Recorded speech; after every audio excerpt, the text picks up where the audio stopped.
बारिश में बिना बिजली के ससुराल में बिन बुलाए मेहमान। इस कहानी की शुरुआत कुछ इस तरीके से होती है कि जानकी बहू बारजे पे खड़े होकर के बारिश का आनंद ले रही थी। तभी बहुत ज़ोर से बिजली कड़कती है और रूम में बैठा था पिंकू, जो डर कर चिल्लाने लगता है, मम्मी मम्मी करने लगता है। कौशल्या देवी और भुवन भी चिल्लाने लगते हैं कि क्या गिरा, और एक धमाके के साथ लाइट चली जाती है। पूरा घर में अंधेरा छा जाता है। तो कौशल्या देवी जानकी बहू को बोलती है कि बेटा पिंकू को लेकर के बाहर निकलो। सभी लोग घर से बाहर निकल रहे हैं। पूरा का पूरा परिवार जल्दी से घर के बाहर निकलता है तो क्या देखता है, कॉलोनी के आस पड़ोस के सभी लोग बाहर निकलकर देख रहे थे कि आखिर बिजली कैसे गई। बाहर निकलने के बाद पता चलता है कि खंभे में आग लग गया और बिजली कम से कम 10 दिन तक नहीं आएगी। इलेक्ट्रिक मैन से पूछने के बाद पता चलता है कि लाइट आएगा 10 दिन के बाद, क्योंकि हर जगह का खंभा टूट गया था और खंभा बनाने में टाइम लगेगा। इसलिए इलेक्ट्रिक मैन बोला अपने अपने घरों में आप लोग अपना ज़रूरत का सामान जाकर के ले आइए। तो जानकी बहू भी राम के साथ मार्केट जाती है और कैंडल, टार्च, इमरजेंसी लाइट और ज़रूरत का जो भी सामान था लेकर के घर आ जाती है। सभी लोग अपने अपने घर चले जाते हैं। घर में बहुत ज़्यादा अंधेरा था। जानकी बहू जब फ्रिज खोलती है तो बहुत गंदी स्मेल आ रही थी फ्रिज के अंदर से, क्योंकि फ्रिज में पड़ा हुआ था दूध और पनीर, और उसके दिमाग से निकल गया था कि दूध और पनीर को बाहर रख दे। शाम का समय था, सभी लोग बालकनी में बैठकर चाय का इंतज़ार कर रहे थे। जानकी बहू जब आती है तो मम्मी जी बोलती है कि बेटा तुम ऐसे ही आई हो, चाय कहाँ है। तो जानकी बहू बताती है कि फ्रिज में दूध रह गया था मम्मी जी, और वो दूध खराब हो गया है। तो मम्मी जी पूजा को बगल वाले दुकान में भेजती है कि जाओ तुम दूध लेकर के आओ। पूजा जब दूध लेकर के आती है तो जानकी बहू चाय बनाकर सभी को पिलाती है। रात का खाना खाते हैं और फिर सभी लोग सो जाते हैं। अगली सुबह जानकी बहू अपने बेटे पिंकू को बाथरूम में नहला रही थी और नल में पानी नहीं आ रहा था। पिंकू के आँख में साबुन लग जाता है और वो चिल्लाने लगता है कि मम्मी पानी डालो, मेरे आँख में जलन हो रही है। जानकी बहू जब इधर उधर बाल्टी में देखती है तो पानी नहीं था और पिंकू रोए जा रहा था। तभी दरवाजे पे दस्तक होती है और मम्मी जी एक बाल्टी पानी ले आकर देती हैं और बोलती है कि जानकी बहू रखा है दरवाजे के पास पानी, अंदर ले लो। और जानकी बहू जल्दी से पानी लेकर अंदर आती है और फिर पिंकू को नहलाकर तैयार करती है स्कूल जाने के लिए। फिर जानकी भाभी जाकर के पूछती हैं मम्मी जी से कि मम्मी जी आपको कैसे पता चला कि बाथरूम में पानी नहीं है। तो मम्मी जी बताती है कि जब मैं सुबह में नहाने गई थी तो फिर मैंने देखा कि नल में पानी नहीं आ रहा था और बाल्टी में भी पानी नहीं था। तो जानकी बहू बोलती है तो फिर आप पानी कहाँ से लेकर के आई हैं। तो मम्मी जी बोलती है कि कॉलोनी में टैंकर आया है, मैं टैंकर से पानी लेकर के आई थी तुम्हारे लिए। पिंकू जाता है स्कूल और जानकी बहू अपने कामों में लग जाती है। रात का खाना सभी लोग खाते हैं और फिर अपने अपने रूम में जाकर सो जाते हैं। रात के 2 बजे दरवाजे पर दस्तक होती है। जानकी बहू की आँख खुल जाती है, वो राम को उठाती है और दोनों लोग जाकर दरवाज़ा खोलते हैं तो क्या देखते हैं कि जानकी बहू के फ्रेंड लोग बाहर भीगे खड़े हुए हैं।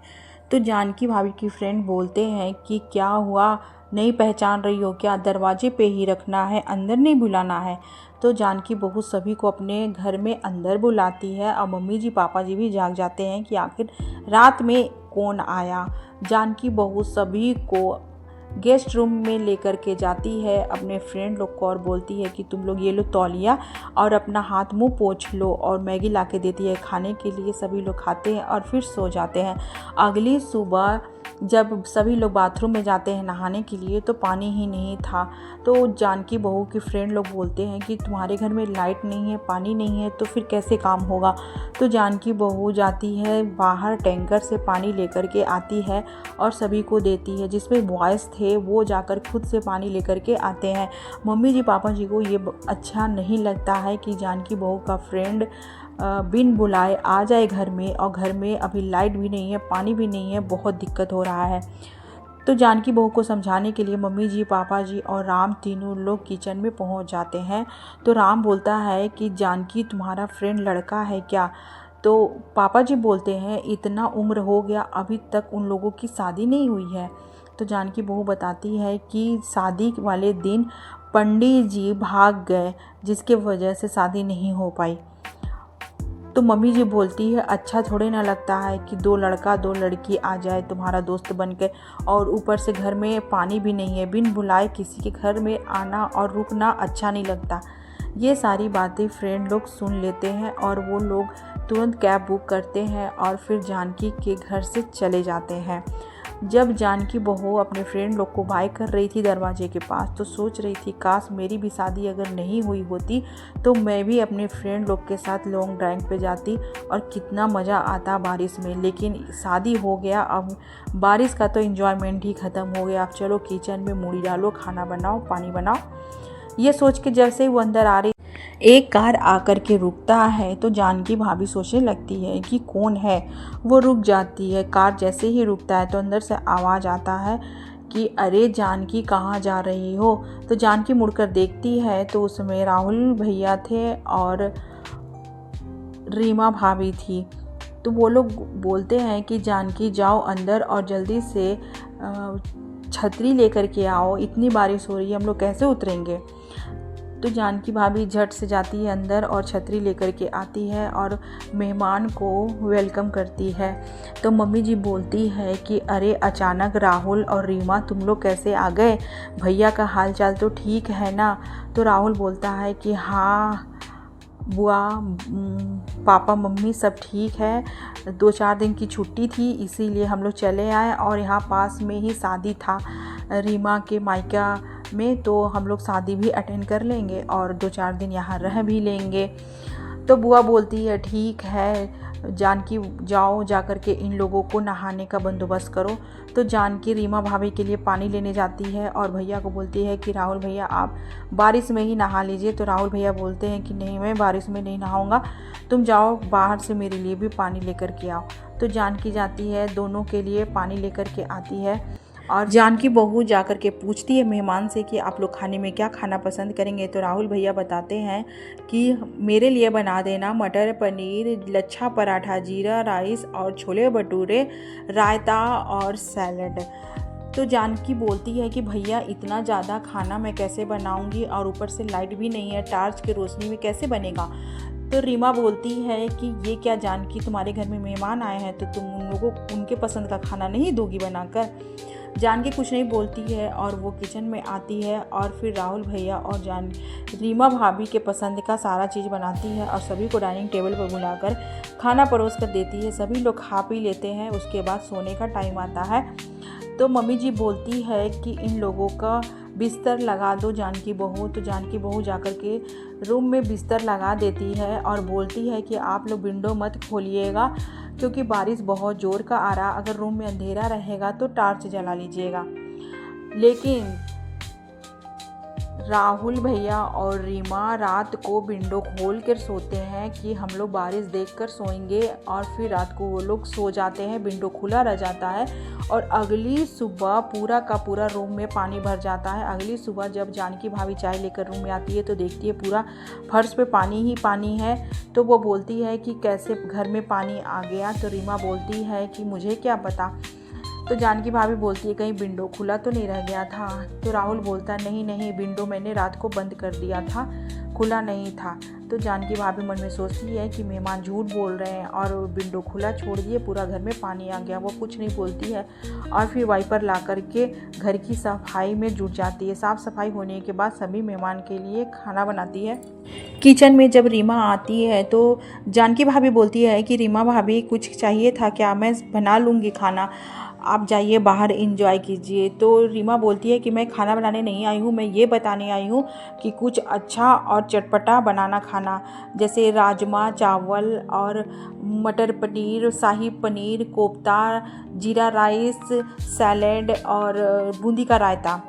सारा ऑर्डर करके वो चली जाती है। फिर जानकी भाभी खाना बनाती है और सभी को खिलाती है। जानकी भाभी थोड़ा सा रूम में जाती है आराम करने के लिए और राहुल भैया मम्मी जी पापा जी से बातें कर रहे थे। शाम का टाइम हो रहा था तो राहुल भैया बोलते हैं पापा जी से कि मौसम तो बहुत अच्छा हो रहा, अगर इस मौसम में चाय समोसा और पकोड़ा हो जाता तो मज़ा आ जाता। तो मम्मी जी आवाज़ लगाती है जानकी भाभी को कि जानकी बहू शाम हो गया, चाय बना दो और पकोड़े समोसा भी बना दो। जानकी भाभी तुरंत उठती हैं और मेहमान के स्वागत में लग जाती है। चाय पकोड़ा बनाती हैं और सभी को देती हैं खाने पीने के लिए।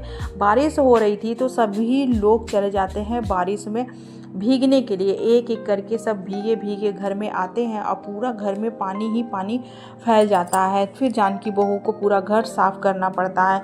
वो बिन बुलाए मेहमान से एकदम परेशान हो गई। ये सारी चीज़ें पूजा देख रही थी। पूजा मन ही मन में सोचती रही थी कि कैसे मेहमान है, एक तो भाभी का कुछ हेल्प भी नहीं करवा रहे हैं और ऊपर से भाभी को इतना ज़्यादा परेशान कर रहे हैं।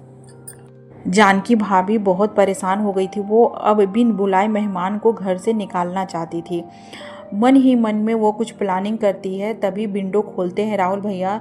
तो वो जानकी भाभी बोलती है कि भैया आप विंडो मत खोलिएगा, नहीं तो सांप आ जाएगा, पास में जंगल है। तो मम्मी जी बोलती हैं कि हाँ पिछली बार तो सांप आया था लेकिन उठा कर जंगल में फेंक दिया गया, फिर दोबारा थोड़े ना आएगा। तभी पूजा एक नकली सांप विंडो से अंदर फेंक देती है। तो जानकी भाभी आती है और सांप को उठाकर बाहर फेंक देती है। राहुल और रीमा दोनों लोग डर जाते हैं। रीमा भाभी तो सांप सांप करके चिल्लाने लगती है। तो रीमा भाभी बोलती है कि अब यहाँ रहना खतरों से खाली नहीं है, अब हमें चलना चाहिए। अगले दिन दोनों लोग अपना टिकट बुक करते हैं और फिर चले जाते हैं। जब चले जाते हैं तो पापा जी और मम्मी जी बोलते हैं जानकी भाभी से कि अरे कहीं जानकी बहू तुम्हारा तो प्लान नहीं था बिन बुलाए मेहमान को बाहर निकालने का। तो जानकी भाभी बोलती हैं कि हाँ मम्मी जी, एक तो बिन बुलाए मेहमान आ गए, ऊपर से लाइट नहीं है और टार्च की रोशनी में इतना ज़्यादा काम हो नहीं पा रहा। मैं तो बिल्कुल परेशान हो गई थी। जैसे ही राहुल और रीमा जाते हैं वैसे ही एक कार आकर दरवाजे पे खड़ी हो जाती है। गांव से चाचा जी और चाची जी अपने 3 बदमाश बच्चों के साथ घर में एंटर करते हैं। अब जानकी बहू का तो देखकर दिमाग खराब हो जाता है और साथ में कौशल्या देवी का भी। चैन से 2 मिनट बैठे भी नहीं और फिर मेहमान आ गए घर में। तो चाची जी बोलती है क्या हुआ कौशल्या दीदी, हम लोग बिना बुलाए आपके घर आ गए तो आप लोगों को अच्छा नहीं लगा क्या? तो कौशल्या मम्मी जी बोलती हैं कि नहीं ऐसी कोई बात नहीं है, सुमित्रा आ जाओ, अंदर आ जाओ और बहू जाओ सबके लिए चाय नाश्ते का बंदोबस्त करो। जानकी भाभी चली जाती हैं किचन में और सभी के लिए चाय नाश्ता बनाने लगती है। गांव से बच्चे आए थे पानी में भीग कर और बच्चों के पैर में मिट्टी लगी थी। बच्चे बिना देरी किए सोफा पे चढ़कर कूदना स्टार्ट करते हैं। तो पूजा बोलती है कि बच्चों तुम लोग के पैर में मिट्टी लगी है ना, तो तुम लोग नीचे उतर जाओ। जानकी भाभी आप बच्चों का पैर धुलवा दीजिए और मैं सोफा कवर चेंज कर देती हूँ। चाचा जी को अच्छा नहीं लगता। चाचा जी बोलते हैं क्या करूँ बेटा, मेरे बच्चे गांव में रहते हैं ना तो वो ज़्यादा चीज़ नहीं जान पाते हैं। जानकी भाभी सोचती हैं कि अब कैसे मैनेज होगा, गांव के लोग आ गए, अब वो लोग तो कुछ भी समझने को तैयार नहीं है। जानकी भाभी दोनों बच्चों का पैर धुलवाती है और पूजा सोफ़ा का कवर चेंज करती है। फिर बिना देरी किए जानकी भाभी किचन में जा कर के सभी के लिए खाना बनाना स्टार्ट करती है। अंधेरा तो बहुत था, टार्च की रोशनी में ही काम हो रहा था। बाहर जोरों की बारिश स्टार्ट हो गई। चाचा जी बिना देरी किए कपड़ा उतारते हैं और बारिश में नहाना स्टार्ट कर देते हैं और साथ में बच्चे और चाची जी भी। तो जानकी भाभी बोलती है कि चाचा जी ये क्या, बिना कपड़ों का आप बाहर नहा रहे, अच्छा नहीं लगता है, आप लोग घर के अंदर आके नहाइए ना। तो चाचा जी बोलते हैं अरे बेटा गांव में तो हम लोग ऐसे ही बाहर नहाते थे। तो जानकी भाभी बोलती हैं कि चाचा जी ये गांव नहीं शहर है। वो जैसे ही बच्चे घर में आते हैं पूरे भीगे होते हैं और किचन में जाते हैं, जो भी कुछ बना था निकाल कर खाना स्टार्ट कर देते हैं। पूरा परिवार आता है गीला होकर के तो पूरा फर्श गंदा हो जाता है और घर में जगह जगह पानी भी जमा हो जाता है। देखकर तो जानकी भाभी का दिमाग खराब हो जाता है, लेकिन क्या करे बेचारी, घर की सफाई में जुट जाती है। अगले दिन दोनों बच्चे चले जाते हैं छत पे। जोर की बारिश हो रही थी तो बच्चे सोच रहे थे कि नीचे नहाने में भाभी डांट रही थी तो हम लोग छत पे नहाते हैं और छत का जाली उन लोग प्लास्टिक से जाम कर देते हैं, जिसके वजह से छत पर पूरा पानी भर जाता है। जानकी भाभी सोचती है कि ये घड़घड़ घड़घड़ आवाज़ कहाँ से आ रहा है। वो जैसे ही छत पे जाकर दरवाज़ा खोलती है, पूरा का पूरा पानी घर के अंदर घुस जाता है। तो जानकी भाभी बच्चों को बोलती है, ये क्या बच्चे, आप लोग इतना शरारत क्यों कर रहे हो। तो बच्चे बोलते हैं कि आंटी आप तो बाहर नहीं खेलने देते हो, तो कम से कम छत पे तो खेलने दो। पूरा घर की सफाई करती है जानकी भाभी। बच्चे तो मेहमान थे ना, तो जानकी भाभी बच्चों को डांट भी नहीं लगा सकती है। आंखों में आंसू लिए और वाइपर लेकर पूरा घर साफ करने में जुट जाती है। राम भैया ये सारी चीज़ें देखते हैं तो उनको बहुत बेकार लगता है कि एक तो मेहमान बिना लाइट के आ गए हैं और मेरी पत्नी इतना ज़्यादा परेशान है, रो रो कर बेचारी काम कर रही है। ये लाइट भी ना पता नहीं कब आएगा। तभी चाचा जी बाहर से टैंकर में से पानी लेकर के आते हैं और फर्श पर पानी गिरा देते हैं। जब जानकी भाभी अपना नहाने के लिए पानी लेने जाती है तो वो पानी फर्श पे गिरे होने की वजह से अंधेरा में दिखाई नहीं देता है और वो फिसल कर गिर जाती है। बहुत ज़ोर का चोट लग जाता है। वो अपने पति को आवाज़ देती हैं तो राम भैया आकर के जानकी भाभी को उठाने में मदद करते हैं। मम्मी जी आकर के बोलती हैं कि फर्श पर पानी कौन गिराया था। तो चाचा जी बोलते हैं कि भाभी मुझसे ही गिर गया था, बाल्टी भर गया था तो मुझसे ही पानी गिर गया था। तो कौशल्या मम्मी बोलती हैं कि भैया आपको थोड़ा ध्यान रखना चाहिए ना। चाचा जी चाची जी के लिए पानी लेकर के आए थे। दोनों हस्बैंड वाइफ नहाते हैं और गीला हुआ कपड़ा अब डाले कहाँ, ये उनकी सबसे बड़ी प्रॉब्लम थी। वो हॉल में ही मोटा रस्सी किल्ली गाड़ कर लगा देते हैं और चाची जी पूरे हॉल में कपड़ा फैला देती है। सीढ़ी से उतर रहे थे पापा जी और पानी गिरे होने की वजह से फिसल कर गिर जाते और फिर चिल्लाने लगते हैं, जानकी बहू कहाँ हो तुम, पूरा फर्श पे पानी गिरा है, देखो मैं गिर गया। तभी पूजा आती है और बोलती है, पापा भाभी भी क्या करेंगी, सारा दिन तो घर साफ कर रही हैं, अंधेरा में जाकर खाना बना रही है, भाभी भी तो बहुत परेशान है। तभी जानकी भाभी आती हैं और बोलती हैं, पूजा जी रहने दीजिए, कोई बात नहीं है, मेहमान तो 2-4 दिन के लिए ही होते हैं ना, मैं मैनेज कर लूँगी। पूरे फर्श की सफाई करती हैं जानकी भाभी और बोलती है, चाची जी आप यहाँ हॉल में कपड़ा क्यों डाली हैं। वो तुरंत कपड़ा उठाती है और रस्सी काट कर हटा देती है। मम्मी जी और पूजा घर की सफाई करने लगती है और भाभी पूरा कपड़ा को डाइनिंग टेबल पे फैला देती है और बोलती है, अगर पंखा भी तो नहीं है, लाइट नहीं है, अगर पंखा चल जाए तो कपड़ा जल्दी सूख जाता। वैसे कोई बात नहीं है, मैं ऐसे ही फैला दे रही हूँ, विंडो खोल दे रही हूँ तो बाहर से हवा आएगा तो कपड़ा सूख जाएगा। जैसे ही जानकी भाभी किचन में जाती हैं खाना बनाने के लिए, तभी डोरबेल बजता है और बड़ी ननंद मालिनी अपने हस्बैंड और बच्चे के साथ इंटर करती है। मालिनी दीदी बोलती है कि इनके ऑफिस में छुट्टी है 5-6 दिन का, तो मैं सोची कि मायके घूम आती हूँ। तो मम्मी जी तो अपनी बड़ी बेटी को देखकर बहुत खुश हो जाती हैं, बोलती, आओ बेटा आओ, जानकी बहू जल्दी से चाय नाश्ता का इंतज़ाम करो, मेरी बेटी और दामाद आए हैं।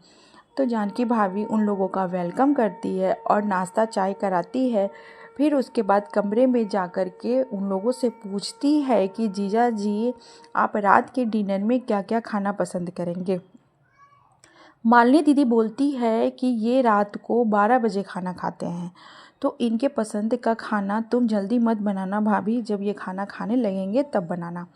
तो जानकी भाभी बोलती हैं कि दीदी यहाँ पे लाइट नहीं है, टार्च की रोशनी में मैं 12 बजे रात को कैसे खाना बनाऊँगी। तो मालिनी दीदी को बुरा लग जाता है। वो बोलती है कि मैं तो रोज़ इनके लिए खाना 12 बजे रात को बनाती हूँ, तो भाभी 2-4 दिन आप मैनेज नहीं कर सकती हैं, आपके अंदर दिमाग नहीं है कि मेहमान के साथ कैसे पेश आया जाता है, क्या सिखाए हैं आपके घर वाले। जानकी भाभी को थोड़ा सा मालिनी दीदी का बात बुरा लगता है, लेकिन वो बुरा नहीं मानती है।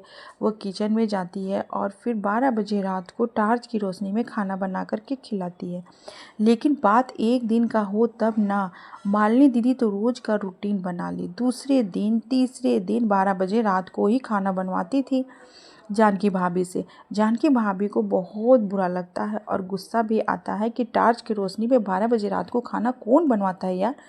वो अपना दिमाग लगाती है, नमक की जगह चीनी ऐड कर देती है और तीखा इतना ज़्यादा कर देती है कि कोई खाए तो उसकी नानी याद आ जाए। रात को डिनर तैयार करती है और चाचा जी जो गांव से आए थे उनकी फैमिली को, मम्मी जी को और मालिनी दीदी को परोसकर खिलाने लगती है। जब चाची जी खाती है तो उनका तो कान से धुआं निकलने लगता है और मालिनी दीदी बहुत गुस्सा करती हैं कि भाभी ये क्या, 2 दिन के लिए हम लोग आए हैं तो आप इतना मिर्च डालकर खाना बनाई हैं और नमक की जगह चीनी ऐड की हैं। तो बिना देरी किए जानकी भाभी बोलती हैं कि मालिनी दीदी आप ही बताइए, लाइट नहीं है, टार्च की रोशनी में मैं 12 बजे रात को डिनर बना रही हूँ, तो भाई अंधेरा में तो ऊंचा नीचा हो ही जा रहा, तो मैं क्या करूँ। तो मालिनी दीदी बोलती है मैं तो रोज़ बनाती हूँ 12 बजे रात को खाना, इसमें नया क्या है। तो जानकी भाभी बोलती है ठीक है मालिनी दीदी, तो एक दिन आप ही बना दीजिए ना डिनर। गुस्सा में मालिनी दीदी चली जाती हैं किचन में और जाकर के देखती है तो कुछ दिखाई ही नहीं देता है, चूल्हा भी नहीं दिख रहा, तावा भी नहीं दिख रहा। वो किसी तरह एक रोटी बनाती है और तावा की जगह अपना हाथ ही सेक लेती है, उनका हाथ जल जाता है। फिर आकर के अपनी भाभी से माफ़ी मांगती है, जानकी भाभी हमको माफ़ कर दीजिए, मेरी ननद मेरे ससुराल में आकर के मुझसे ऐसे ही बिहेव करती है, इसीलिए मैंने सोचा कि मैं जब अपने मायके जा रही हूँ तो मैं भी अपनी भाभी के साथ ऐसे ही बिहेव करूँ, मुझे माफ़ कर दीजिए। रात में 12 बजे आपने खाना बना करके मेरे पति को खिलाया, हम सभी को खिलाया और मैं समझ नहीं पाई, मैं अब जा रही हूँ। तो मम्मी जी बोलती हैं कि मालिनी बेटा, तुम्हारी ननद तुम्हारे साथ अच्छा व्यवहार नहीं करती है तो ये तुम्हें सोचना चाहिए कि मैं अपनी ननद को कैसे सुधारूं, और तुम आ गई अपनी भाभी को परेशान करने के लिए। तो मालिनी दीदी बोलती है कि भाभी अब मैं जा रही हूँ, मैं अब नहीं रहूँगी। मालिनी दीदी चली जाती हैं। मालिनी दीदी को जाते हुए जब चाची जी देखी तो बोली कि अरे बेटा, हम लोग को भी तो आए काफ़ी दिन हो गया लेकिन टिकट ही नहीं मिल रहा, नहीं तो हम लोग भी चले जाते। राम जाकर के 2000 रुपया ज़्यादा देता है और चाचा जी चाची जी के लिए गांव का टिकट लेकर आता है और बोलता है राम कि चाची जी आप लोग भी अपना सामान पैक कीजिए, मैंने आप लोगों का टिकट करा दिया है। तो चाचा जी मन ही मन में सोचते हैं कि ये राम भी ना हम लोगों को भेज के ही दम लेगा। चाचा जी चाची जी की फैमिली चली जाती है तो मम्मी जी राहत की सांस लेती है और बोलती है बेटा, लाइट तो पता नहीं कब आएगा, अब बहुत सुकून मिल रहा, पूरा परिवार अब शांति से रहेगा, अब कोई मेहमान का टेंशन नहीं है। बेटा जाओ जाके चाय पकौड़े बना दो किचन में।